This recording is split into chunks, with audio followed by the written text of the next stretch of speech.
रमाए कुटिया राम। बनवा में जाई के रमाए कुटिया राम।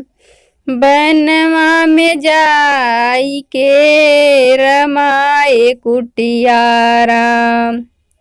सीता लक्ष्मण घर से निकले मुनि के भेष बनाई के रमाए कुटिया राम। बनवा में जाई के रमाए कुटिया राम।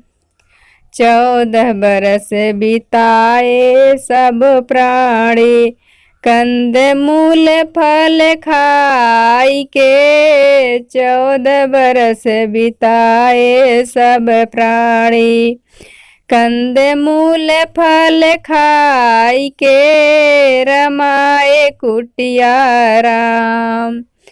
बनवा में जाई के रमाए कुटिया राम। परम सेज सोने वाली सीता अब सोवे घास बिछाई के। परम सेज सोने वाली सीता अब सोवे घास बिछाई के रमाए कुटिया राम।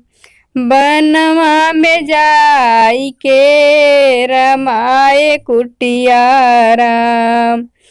ब्रिजनाथ बन के सब भेजे घरवा में आग लगाई के। ब्रिजनाथ बन के सब भेजे घरवा में आग लगाई के रमाए कुटिया राम।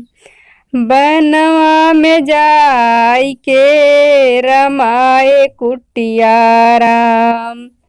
बनवा में जाई के रमाए कुटिया राम।